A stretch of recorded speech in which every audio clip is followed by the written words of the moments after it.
കോട്ടയം അയർക്കുന്നത്തെ അമ്മയുടെയും മക്കളുടെയും മരണത്തിൽ 3 പേരുടെയും പോസ്റ്റ്മോർട്ടം പൂർത്തിയായി. 3 പേരുടെയും ശ്വാസകോശത്തിൽ വെള്ളം നിറഞ്ഞതാണ് മരണകാരണമെന്നാണ് പ്രാഥമിക നിഗമനം. മക്കൾ 2 പേരുടെയും ഉള്ളിൽ അണുനാശിനിയുടെ അംശവും കണ്ടെത്തിയിട്ടുണ്ട്. ഗോകുൽ രമേശ് ചേരുന്നു. ഗോകുൽ, മക്കൾ 2 പേരുടെയും ഉള്ളിൽ അണുനാശിനിയുടെ അംശം കണ്ടെത്തിയിട്ടുണ്ട്. പക്ഷേ ശ്വാസതടസ്സം, അതായത് വെള്ളം ശ്വാസകോശത്തിൽ നിറഞ്ഞാണ് മരണകാരണമെന്നാണ് പ്രാഥമിക നിഗമനം. എന്തൊക്കെ വിവരങ്ങളാണ് ലഭിക്കുന്നത്? ഇന്നലെ മരിച്ച ജിസ്മോളുടെയും മക്കളായിട്ടുള്ള നേഹ പൊന്നു എന്നിവരുടെയും പോസ്റ്റ്മോർട്ടം നടപടികളാണ് ഇപ്പോൾ പൂർത്തിയായിരിക്കുന്നത്. കോട്ടയം മെഡിക്കൽ കോളേജിലാണ് പോസ്റ്റ്മോർട്ടം നടപടികൾ പൂർത്തീകരിച്ചത്. അതിൽ നിന്ന് ലഭിക്കുന്ന വിവരങ്ങളാണ്, അതായത് 3 പേരുടെയും ശ്വാസകോശത്തിൽ വെള്ളം നിറഞ്ഞതാണ് പ്രധാന മരണകാരണം എന്നുള്ളതാണ് നിഗമനം. അതോടൊപ്പം തന്നെ ഈ ജിസ്മോളുടെ, അതായത് ഈ കുട്ടികളുടെ അമ്മയുടെ കയ്യിലെ ഞരമ്പ് മുറിഞ്ഞിട്ടുണ്ട്. ജിസ്മോളുടെ പുറത്ത്, ശരീരത്തിന്റെ പുറഭാഗത്തും മുറിവുകൾ കണ്ടെത്തിയിട്ടുണ്ട്.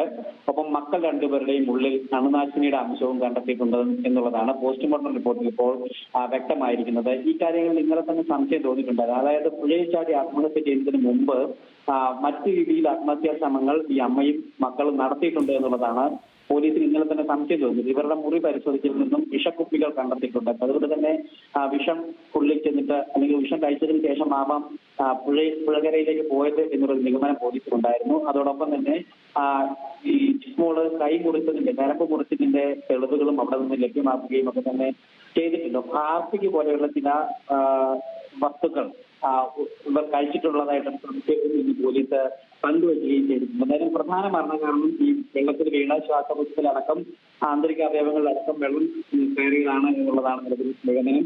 എന്തായാലും ഇവരുടെ പോസ്റ്റ്മോർട്ടം നടപടികൾ പൂർത്തിയാക്കി മൃതദേഹങ്ങൾ പാലായിലുള്ള ഒരു സ്വകാര്യ ആശുപത്രിയിലെ മോർച്ചറിയിലേക്ക് ഇപ്പോൾ മാറ്റിയിരിക്കുകയാണ്. ജിസ്മോളുടെ മാതാപിതാക്കൾ വിദേശത്താണ്, നാളെയോടുകൂടിയേ ഇങ്ങോട്ടേക്ക് എത്തത്തുള്ളൂ. അതുകൊണ്ട് തന്നെയാണ് ഇപ്പോൾ മോർച്ചറിയിലേക്ക് മൃതദേഹങ്ങൾ മാറ്റിയിരിക്കുന്നത്. അതിനുശേഷമായിരിക്കും, ഇവരെത്തിയതിനു ശേഷമായിരിക്കും സംസ്കാര ചടങ്ങുകൾ സംബന്ധിച്ചുള്ള തീരുമാനങ്ങൾ കൈക്കൊണ്ടിട്ടുണ്ടാവുക. എന്തായാലും ഈ കേസുമായി ബന്ധപ്പെട്ട ഏറ്റുമാനൂർ പോലീസ് വിശദമായിട്ടുള്ള അന്വേഷണം തന്നെ നടത്തി വരികയാണ്.